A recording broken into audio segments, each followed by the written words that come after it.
Greetings, fellow alchemists, and welcome to Wordplay Wizardry. Over the last few videos, we've been talking about world building and everything that goes into that process. We've looked at lands and government, towns, people, and everything in between. And before moving on to another topic, I thought we'd do something a little different. Let's put that knowledge into practice. What does that mean? This. Welcome to Anno 1800.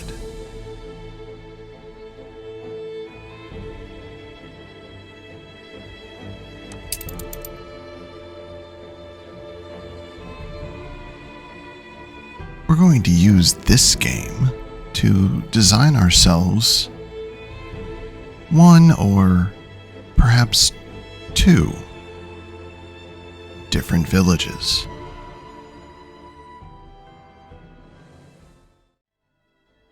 Anno 1800 is a city building and strategy game. But our goal today is to use it to design several villages. We're going to start with one and go on from there. Now I should point out that we're not going to be playing the game. We're not going to be using the real strategy or trying to win anything. I could do that in a future video, but that's not what this is about. The goal is to use the game to show what lands and cities can look like, to give you a better visual. Because just talking about it isn't always enough. And as it happens, this game provides the perfect answer for that. You may be pointing out that the name of the game is Anno 1800, which clearly means that we're in a little bit more of an advanced technological era, and that is true. But in the beginning, you start very agrarian. So it doesn't have the same industrial aspects that the name implies. Of course, as we get deeper into choices, those things sort of appear. But we just have to pretend that they're not the exact same. So as you might see, I've got a game started, and it's in creative mode. So there are no challenges, no missions, no cost, no worry about balancing your city, which, as I said, is the goal of the game, is to create a city, create a civilization, set up trade networks, and in doing so, keep your funds balanced. Well, we're not going to worry about any of that. We're just building.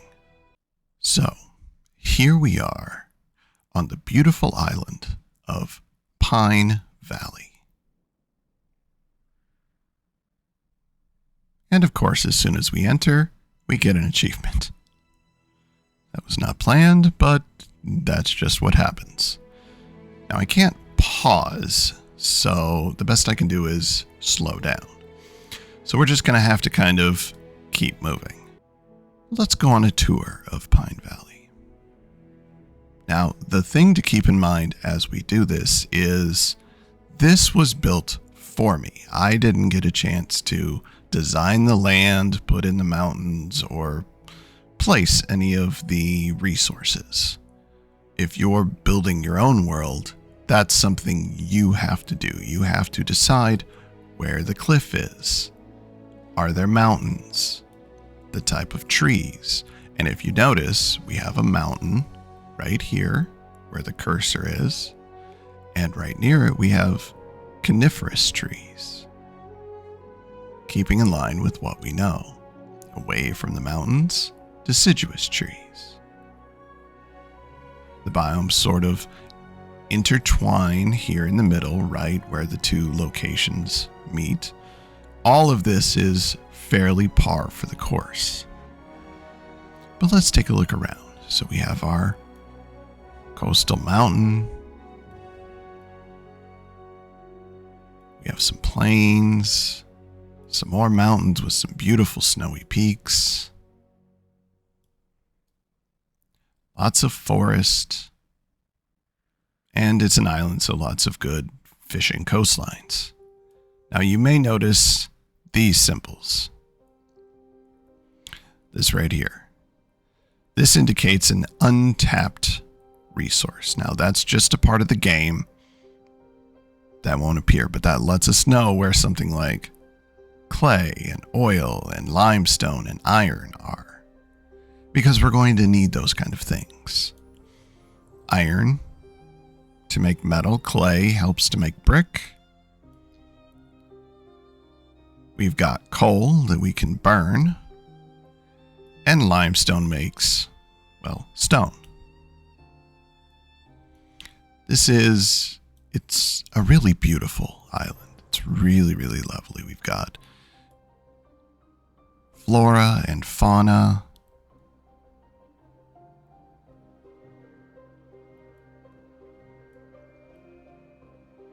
And if I move too fast or shake the camera too much, I do apologize. I'm doing this as I speak. The other thing that we have, as you can see here, we've got a fleet. And I installed a fleet simply because I imagined that if we were starting, we'd need some ships. But let's start our settlement.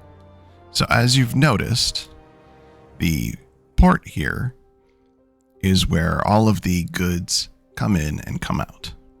That's important because that's part of storage. That's important to the game, a little less to our designs. But as we look, this early part has a lot of forests and not a lot of open territory, which is good for some things and not for others. If we were going to have fields for agriculture and the like, we'd probably want them up in somewhere like this region that was already open, already mostly flat, maybe a little hilly. But this area here seems perfect for crop cultivation.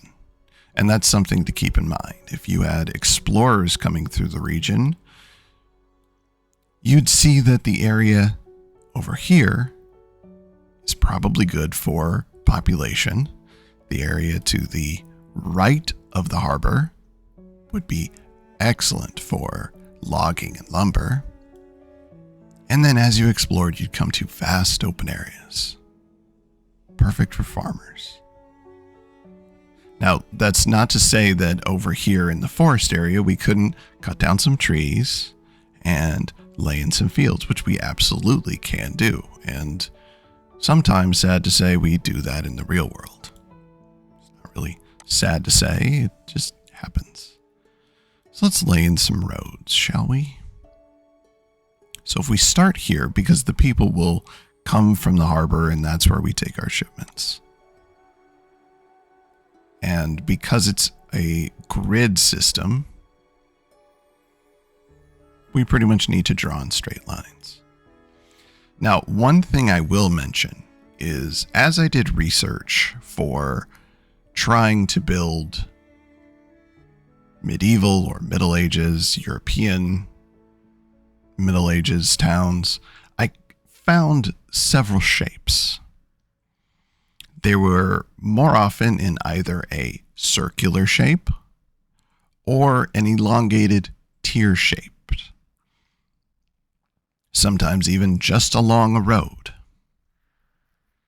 Now, I bring this up because the grid system doesn't allow us to create a true circle.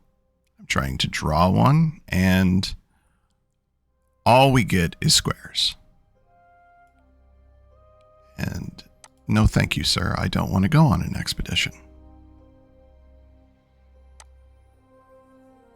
I'm going to have to click him several times, so just bear that in mind. But let's get back to our little village here in Pine Valley. Now, one thing that everyone had was a marketplace. And even in the game, this is a vital thing. Marketplace is the lifeblood of your town. And historically, that was also true. This is where all the shops, this is the meeting place, often the town square. Eventually, it would be the town square with shops around it. But early on, it would be just the big marketplace. And historically, that was kind of true as well. Even going back to, let's say, ancient Greece, where you had the agora. They would be stalls and carts and things like that in just kind of a modern day farmer's market. Every drawing, every representation I ever saw while doing this research had the marketplace at the center. Of course, it had one other building, but we haven't unlocked it yet, so we'll just have to get there, and I'll leave some room for it. And we also have road access here on the side, but I'm going to put another road. Here in the game, we have to start with farmer residence. Eventually, we'll be able to upgrade those. And now that we have farmers' homes, we are in the age of agriculture. So as you can see, we've entered the pre-industrial agrarian age, which is just fine, because that is also historically what we would be in, and that's what we want. Now, we could leave room, we could have trees and hedges and beautification things, and the game would really like it if we did that. But for now, we're not going to do that. We are just going to put in our little neighborhood. And apparently, it's a village. As you might have noticed, we did unlock a few things, but here you can see the tight-knit community that is Pine Valley. We've got homes, we've got people. It's really nice and quaint, and to be fair, it probably is a little close together, especially if we were going for something realistic and historic. But for now, it's fine. We'll maybe make a more historically accurate section. You know, perhaps over in the fields area. But for now, this is a good start. And since we're so close, and we're probably going to need it, let's put in a fishing dock.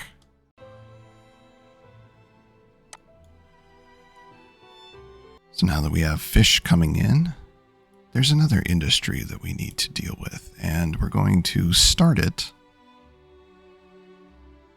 right here.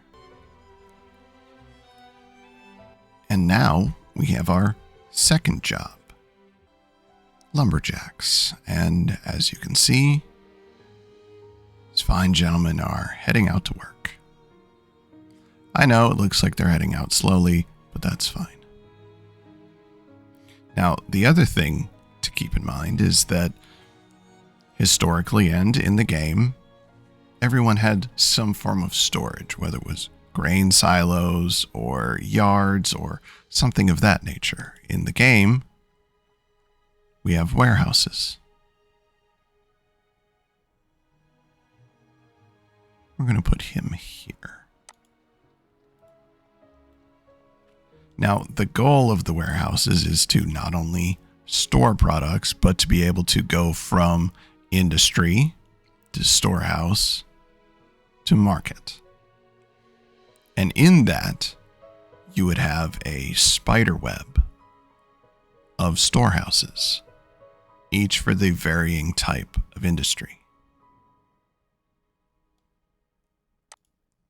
Now, because we'll need them, we will need timber, not just logs. We need timber. So we'll put the sawmill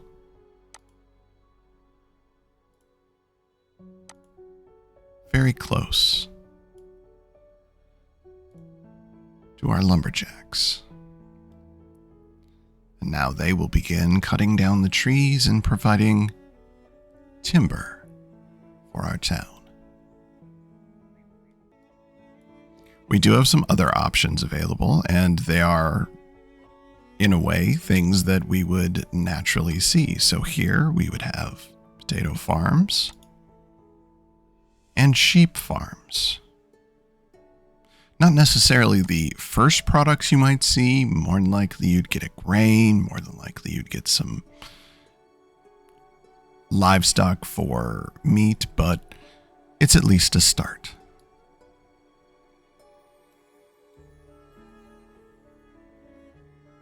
And there's a reason that we're going to start with potatoes here. After we draw in a road for a little small area, we have ourselves a nice coastal potato field. And within the game, you have to put down the fields themselves. And there's 72. Now, one thing that you would historically see is instead of this building there, you would have a home because that would be somebody's farm. So we're going to put a farmhouse there. Now, whether or not they don't like this remains to be seen because, as you'll see, there are negative factors, at least in the game. And in truth, there were negative factors in the real world as well. So when we get here further along and we get to big farms, you can see the attractiveness is negative as well as the slaughterhouse. As you can imagine, that is not really something that's pleasant, and I don't blame them. But for now, let's focus on just these products. So nearby, you might have a distillery. Not two, thank you. Now what that allows for is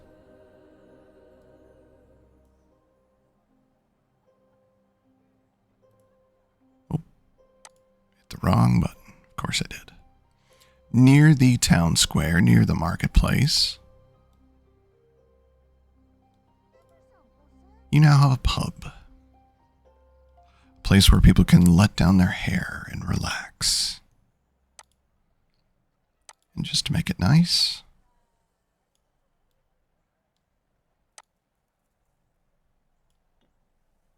we'll surround it with some hedges. Really beautify the city. At the same time, a nice row of apple trees.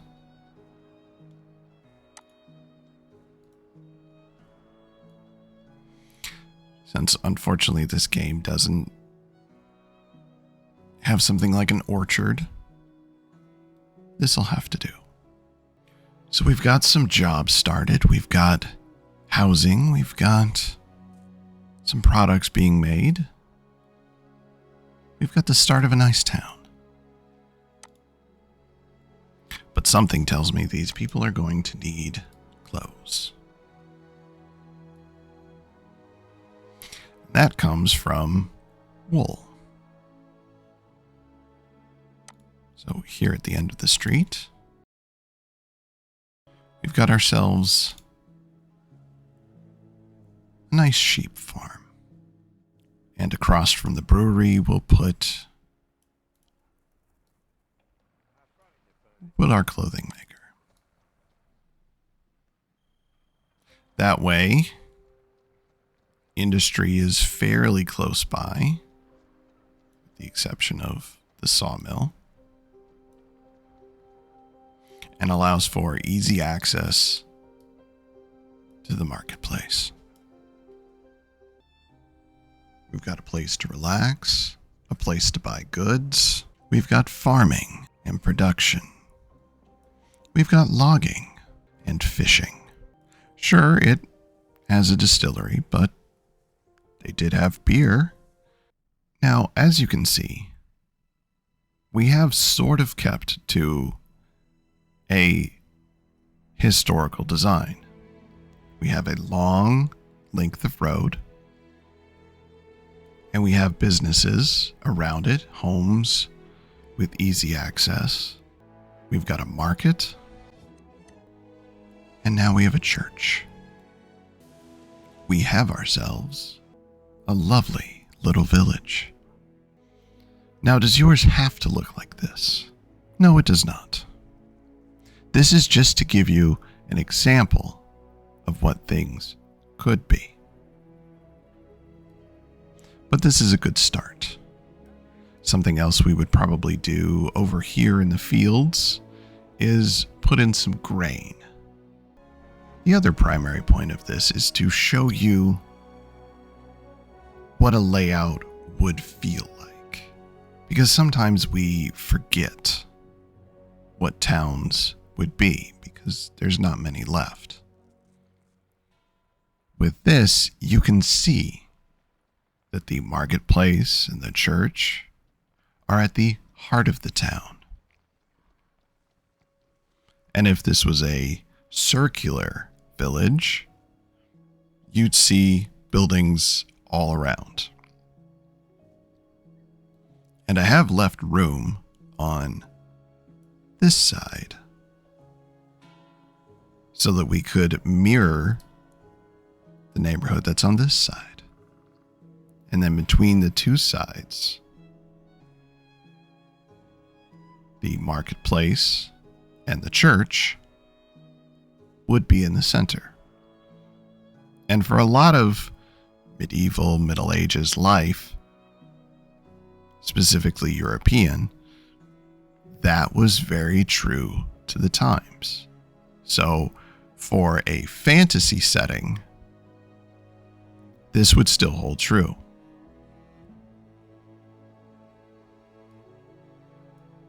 You'd have more fields, granted, more people growing things of their own, but they would also be selling that.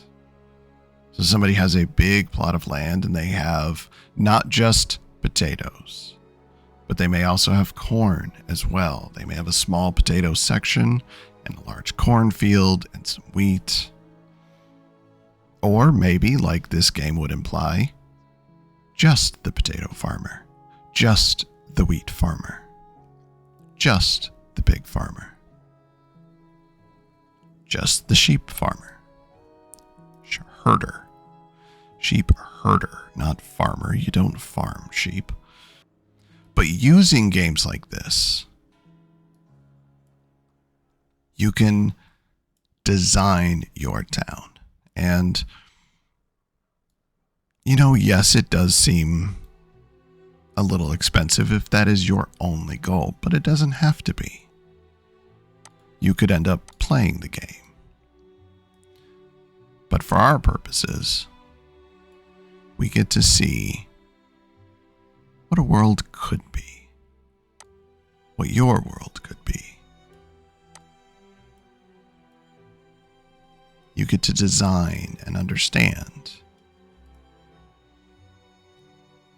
You want to be more historically accurate.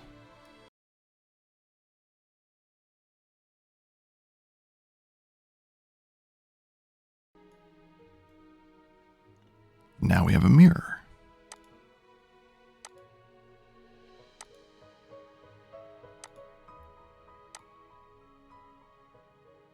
Go back through. And there's the rest of our orchard. A little tighter than you might historically find, but now we have a village. We have a place to relax. We have our pub. We have our marketplace, which I do believe should probably be a little bigger, but that's just me. And we have our church. We've got the start of agriculture. We've got various jobs, lumber, logging, shipping, and fishing. It's early, but we have the makings of a real village. Now, if we were to do something that was, say, a little more historically accurate, let's draw that out. And like I said, we have some good flat area. And we're going to make use of it. So for this section, this is a good starter, just so you understand. But if we wanted to do more historically accurate,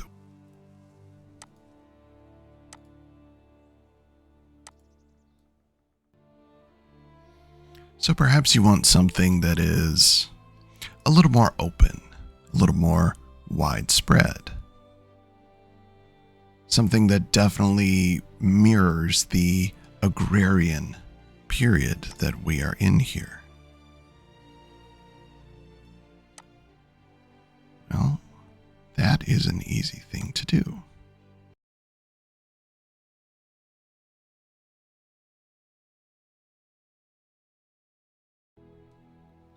So maybe you'd start with something like this.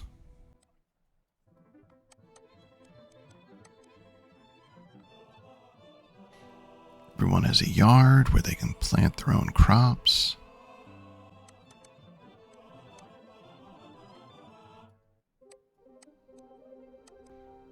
Now we're starting to feel a little more historical.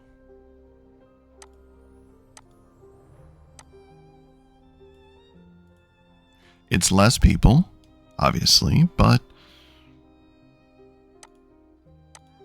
there weren't a lot of people in those villages.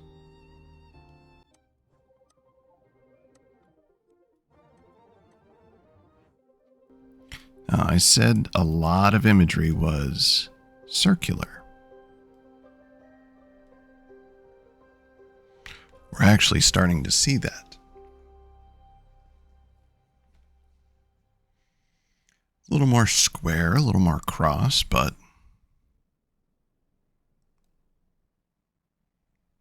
I think you could picture what a circular town would look like, especially with this design. Now, from here, because we have all this open area,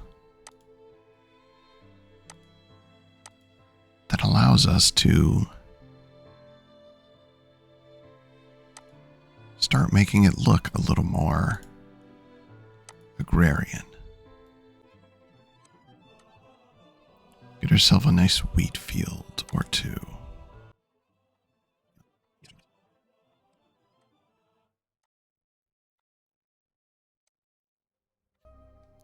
As you can see, without having a grain silo or something alike, we have to use the warehouse, which is just fine. I don't have a problem with that. I'm using my imagination to think that is just a grain warehouse. But now we're starting to see the real Middle Ages feel. What this would look like. What this would feel like.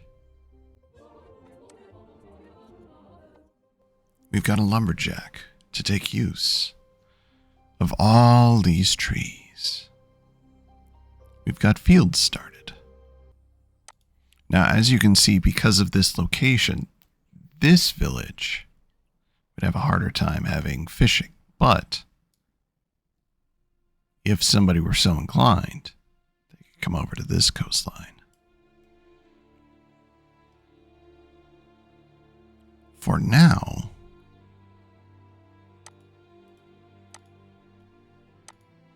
let's start to get more products.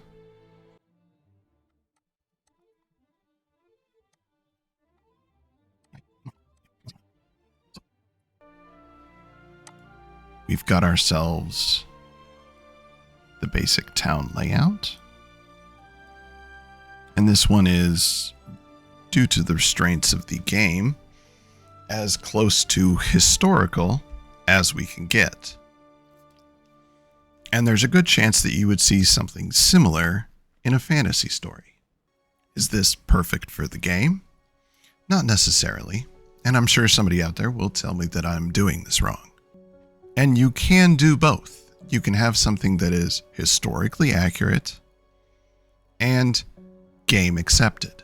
Right now, we just want to do something that feels a little more literary. We want to do something that allows you to get the idea of a village.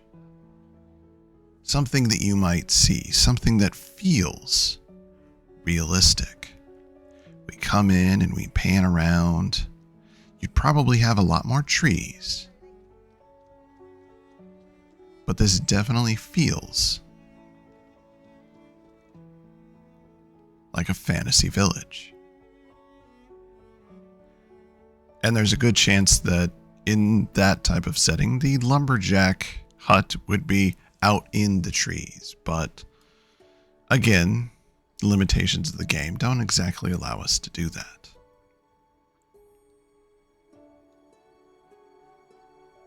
But to me, this feels both accurate and interesting. Because you can imagine coming down this main road and seeing the town. The farms that extend into the rolling hills. You can almost imagine what life would be like living in this town. That is what you're after. Now again, is this right for the game? No, we've got way more than we need. We've got way too many people, not enough jobs. And we could solve that. That's the thing. We could easily solve it if we wanted to. I don't know if I want to, at least for this video. If you guys would like to see me actually play the game, you can let me know. But for now, let's just look and see what it's like to build a village, to create something out in the wilds, to get yourself a start. Because the big cities, the towns and the cities that are densely packed and have cobbled streets, those feel much different than a little farming village. They obeyed by different rules. A village like this is going to be more open. It's going to have a lot of farming. Probably a lot of trees, which this doesn't, and that's okay. Is the chapel leaning? Maybe it's just me. Feels like it's leaning. But that's besides the point. Now, a fun challenge that you can do is if you have a village in your story and you had a game like this, you could see if what you've created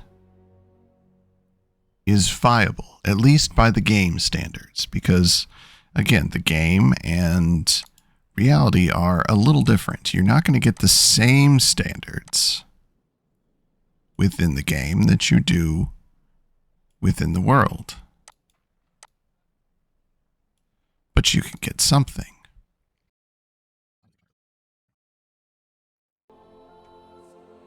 This is a village that your hero might encounter as they travel, as they go from place to place. There might be hundreds of these small cities dotted all around the landscape. In between the big cities and towns, in between the various territories. This is the type of village you would see in a lot of different settings. Now, does it have to be this shape? No. It doesn't have to look exactly like this. But this does give you an idea. The whole point here is I wanted to visualize what it would mean with the people that are closest to the square. Would they be more in high society? Would they be of better standing? Would the people who live at the outer edges, who are not in this village specifically, but would those people be of less standing? Right now, everybody seems to be on the same footing because there's a lot of workers, there's a lot of farmers.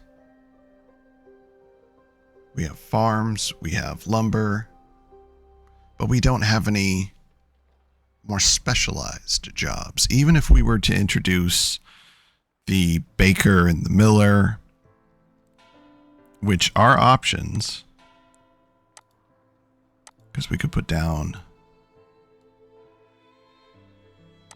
a flour mill, and that seems fairly accurate. And then over here, maybe I was going to put some decoration, but maybe on the other side we have a baker.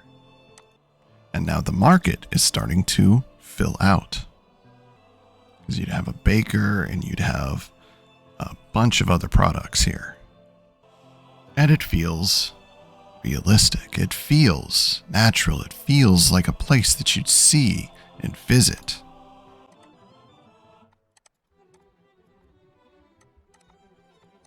How accurate is something like this? That's not necessarily up for me to say. If a historian or, say, a city planner wanted to jump in and correct me, they are very welcome to do so. And I would love to learn about that design. But from what I have read, this is what you might see in a very typical European Middle Ages village, which also means that it's fairly typical of what you would find in a fantasy novel. Now, unfortunately, this game does not allow us to do anything in the sci-fi genre. If you're doing historical, as long as it's between certain periods, it'll still work. Because I don't know if you noticed, but we do have oil refineries and an oil power plant that's available. So you could go anywhere up to the early 1900s with this game and design a village, design a town or a city, and still be good. And then you could see whether your creation functions. This one looks pleasing. A couple of the fences are off, but that's okay. And it genuinely functions. It works. It feels realistic. It feels like something you might see. Like you could pass down this road. You know you're getting there when you find the potato farms. But this is just a start, because this village could expand. It could grow. There's all of this region for more fields, maybe other products. Now on that, there is something that I do want to talk about. And we talked about attractiveness. And I sort of mentioned something like pig farms and slaughterhouses, and those need to be kept away from people. And if you recall our world, we also don't want to live next to pig farms or slaughterhouses. That is one nice thing that the game has provided, is there is a negative factor to being too close to the, as it puts it, vulgarity. And that's not unfair. It is a little vulgar to live near a slaughterhouse. It is vulgar to live near a render plant in order to make soap. But those things are also vital to a town. They are vital within the game, and they are vital in your story as well. Using a game like this, you can easily see what is necessary. Now, something like police station or fire station probably isn't going to be necessary. But this is a game, and there are scenarios that happen. Fire will break out. There will be criminals. Now, the police station is a little bit easier to believe than a fire station because there are constables and sheriffs, things of that nature. But at least here, we can see what it's like. to put some of what we've talked about into practice. Big open fields, even a little rolling. Perfect for agriculture. Open areas, good for people. Good, dense forests, perfect for logging and lumber. There's even mountains where mining is possible. And don't forget, things like clay for brick and iron for steel are things that you would have in a fantasy setting, because yes, there are blacksmiths, but where does that product come from? That means they have to be doing some level of mining, some level of excavation. And it's probably not advanced, it's probably not big tools, but they are getting that product from somewhere. They are making armor from iron and steel. They are making swords and weapons from iron and steel. The other thing that you find in this game is copper, at least I think in this game. I know Anno 1404 has copper, but that is the goal here. That is what makes this a good tool. It helps you to understand, so you can see what a lot of this would be like. You can see what life would be like. You create a town, you create jobs, you create money and businesses. You have citizens who each of them have lives, each of them have roles. Look, there's even a kid on a toy horse. But each of these people, you could say, where does this person work? What do they do? Is this perfect? No. Is this everything? Also, no, this is not all of the products that the game provides. This is not all of these services. We would need brick and sausage. We do have bread and church. If we wanted to make sails, we could get to steel and soap and beer. And if you remember, there is a level of schooling. We could offer that as well. And if we wanted to be really fun, we could pave the streets. But in a lot of fantasy, especially in a village of this size, you wouldn't see paved streets. It would still be dirt. It would still be something like maybe wood planks. Maybe. But this is a world that you can create. And if you wanted it to be just as in depth, you could mirror the farm and put it on this side. So you'd have lots of wheat. The nice thing here is it may be a little much to buy a game just for this particular purpose, but at the same time, if you used this as a tool, if it goes on sale and you use it as a tool, then you can design your cities, especially if you plan on writing a lot of fantasy. If that were the case, then this might be something you definitely would want to invest in. At least I would consider it, because here in this creative mode, what it allows you to do is build the city with no game constraints, just so you can visualize what the little villages and towns in your story would look like. You can't do curved lines, as we've seen, and that could be okay. Now, if you wanted to have them, that's a different story. But if you can live with square, some version of square, then it's still a good plan. Because in this, we get to see functionality, we get to see how people would arrive. Would they come on the road? What would it be like if they just came through the forest? We could have a harbor over here, and then they would come in via the wheat field. But at least here you get to see, you get to design and understand. Using a game like this, you can put your thoughts into reality.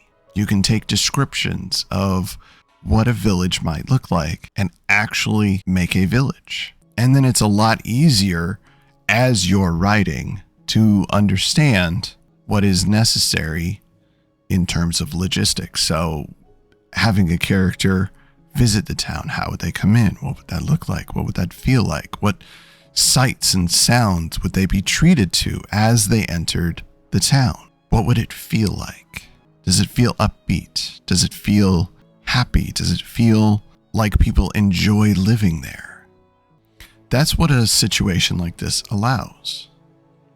By using the game, you can take what's on the page and turn it into something real. You could sketch it out, sure, and that is a lot easier and cheaper than putting it in a video game. But at the same time, putting it in a game gives a much easier representation. You do have to live within the constraints of the game, and that's true. That's sometimes the problem. There's not every agriculture product available. There's not every livestock available. And that is a shortcoming, to be fair. That is a big shortcoming. But in terms of just understanding, it still works.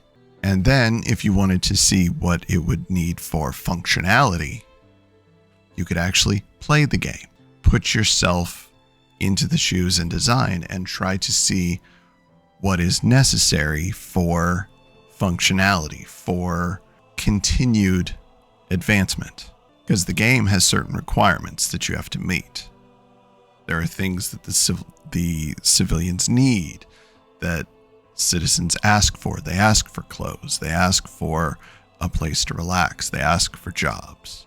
There's certain needs that they have, and those needs are very, very similar to the needs of any citizens that might be in your fantasy town.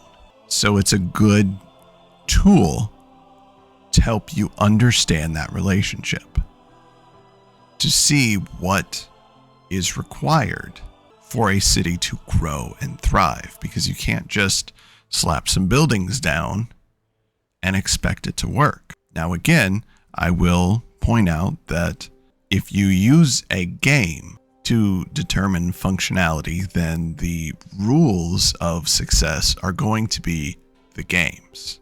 Are they going to be real lives? I don't know. And that's going to be the difference. Do the rules that the game imposes work with the rules that your world imposes? Is a city like this just fine for your purposes? Or do you need more? Do you need more industry, more products, more agriculture, more livestock? Do your citizens care about the slaughtering of pigs? Do they care about the coal furnaces used to make steel? Does any of that bother them? Do you think the people living at this end of town would be bothered by the yeasty smell living near the bakery?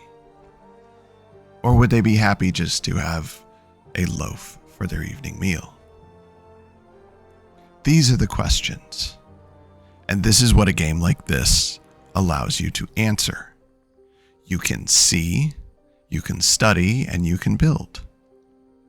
You can put into practice what you put on the page. That was a lot of P's. The big point that I want to emphasize here is having the ability to visualize what you create. Does it have to be with this game? No, it does not. There are other games out there that allow you to create cities and towns and small villages, and they work just fine. If you're not a game person, that is okay. But I want you to understand, I want you to have all of the tools available to you.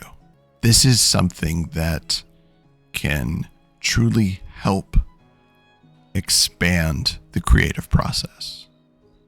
Is it necessary? No, it is not. But it is helpful. And that is a big aid. Anything that helps you understand what it's like to be in your world, in your creation, will help make the writing of that world, of that creation, that much better. To be able to visualize and to understand and to look at it and go, there's a bakery. What would it be like to live on that corner across from the bakery? What would it smell like to live near the potato farm or the logging? Would that smell of cedar always be in your home? And how much would you love it or hate it? This is what you want to be able to do. You want to be able to create and understand and be able to describe everything about that world. You want to be able to feel like you can live in it. You want to be able to feel like it is real, and being able to see your town, see your village, see your city lets you do that, because then you can start to imagine those sensory aspects. You can start to imagine what it would be like to be there, to have your character arrive, to have your character stay there. It's not in the game, but where would the inn be? Where might they stay when they're passing through? Do you imagine it in the town square? Do you imagine it off to the side? What sights and sounds and smells would they be treated to when they stay at the inn? Is there a room for rent above the pub? What would that be like? All of these things, all of these descriptions, all of these senses and feelings are what make world building great. Being able to put buildings down is one thing. Being able to look at a map is one thing. But being able to feel it alive. Yes, in the game right now it's night. And yes, people are walking around like it's daytime. But at the same time, the city feels alive. It feels at least somewhat functional. These people are working. They are having a good time. They're going home. Go back to work, they go to church, they buy things at the market. This feels like you could encounter it. And yes, there are two ways of building a city in a video game. One that is what you want, and one that the game wants. And they're not always the same, but at least for now, you can get an idea of what it's like. You have a picture in your mind of what it's like to live in Pine Valley, to be one of the people, to work at the potato fields, and then go to the pub, go home, have dinner, read by candlelight. Being able to visualize allows you to get far more in depth with description and sensory information than just words alone. Because now what you can do is, if you've built a city like Pine Valley, now you can describe it much easier. If I took a screenshot of this city and then described it, it would be a lot easier for you to get a picture in your mind than if I were to just describe it without understanding. I could say cross streets and small backyards and a pub across the way, a baker next to the marketplace, in the town square with the church. And some of that is easy for description, but maybe you have a little harder of a time. And if that's the case, having a visual representation means that you don't have to work as hard. Or maybe you have a hard time picturing it yourself. You've written it, but you're not entirely sure of what it looks like. So you take your design and you put it in the game. And then you can see what it's like. That's the lovely part about using something like a video game, like a building game, a strategy game, in order to understand something you're doing. It's not just movies and TV and literature that help us understand, that allow you to understand good or bad storytelling. A great tool that you can use is video games, because in them, You get a little bit more of that emotion. You get the description, the visual representation, and that will help round out your work. But now that the sun has come up here in Pine Valley, let's bring this video to a close. Thanks for tuning in, and as always, if you'd like to see me expand on what we talked about, leave a comment. If you'd like to see me actually play the game, leave a comment. Don't forget to like and subscribe. And if you're enjoying what you watch, leave a comment below. Until next time, fellow alchemists, take care.